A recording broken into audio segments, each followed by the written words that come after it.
There's an influx of people to Switzerland looking for what's called suicide tourism. That sounds interesting. What exactly is suicide tourism?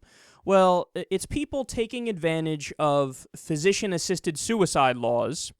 And the problem is most places that have physician-assisted suicide have a ban on allowing foreigners in to take advantage of those laws. Switzerland does not have that, okay, which is why we're seeing more people go there. So let me give you some details. Quote, according to a new study published in the Journal of Medical Ethics, between 2008 and 2012, more than 600 people from 31 different countries came to Switzerland to die. 600 people. So that's a pretty strong number there. They continue, about half the suicide tourism cases involve people with neurological conditions. So, for example, Parkinson's, multiple sclerosis, or some kind of paralysis. And those things aren't fatal. They say, quote, that likely reflects the fact that Switzerland doesn't have any explicit rules regulating what types of condition a patient must be in before seeking doctor-assisted suicide. The next most common medical condition among the group was cancer. About 1 in 3 people suffered from more than one condition. So in Think Progress, they go on to explain that the issue of physician-assisted suicide is hot again because of a story that recently came out of Canada. Quote, an 85-year-old Canadian woman in the early stages of dementia ended her own life with her husband by her side after publishing a personal account of her decision-making process online. She said, quote, understand that I am giving up nothing that I want by committing suicide. Her name is Jillian Bennett, and her blog was called Dead at Noon.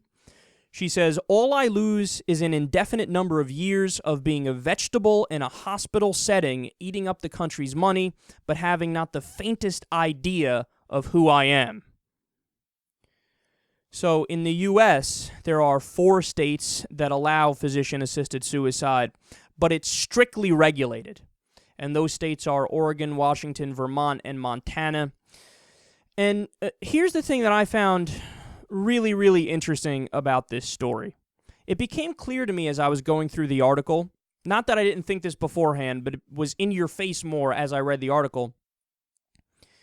This is such a black and white issue. Like, this is such a, there's a right position and a wrong position issue.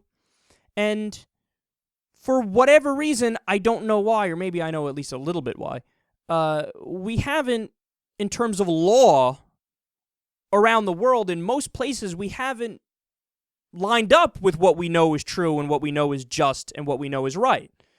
We're still operating off of momentum in the sense that because, you know, people are overwhelmingly religious around the world, we hold on to this idea that always choose life over death in every circumstance ever because life is precious, and that leads us to make some fundamentally irrational decisions and have some silly policies in place.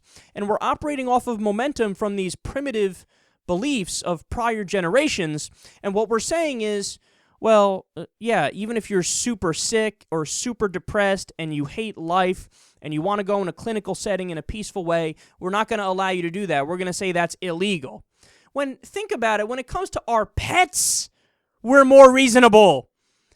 You can listen to a vet tell you, well, yeah, you know, this dog or cat, as of right now, they're in immense pain. Believe me, they don't want to be alive. It's very scary, and it hurts them, and they're better off to go peacefully, and we're gonna accommodate for that, and we're gonna put them to sleep. Now, look, am I saying that you should do the same for humans, where a doctor tells a person, now you can go? Of course not. That's what I'm saying. We actually can speak. We have language, so we can listen to people say, I would like to go now. I have terminal cancer, and I've progressed, quite far along here, and I'm miserable, and I'd like to die with my family and my friends in the room, and we could say our last goodbyes, and I can go into my forever sleep and do it in a way that has the least amount of pain, okay? But we haven't even decided in most places that that's what makes sense. And look, according to the polls, they're with us, right? I saw one poll earlier today, about 70% of people say that if somebody has a terminal problem and, they want to die, that they should be able to die in a clinical setting with a doctor around. Okay, 70%. The lowest number I've seen is still above 50%, no matter how you frame the question.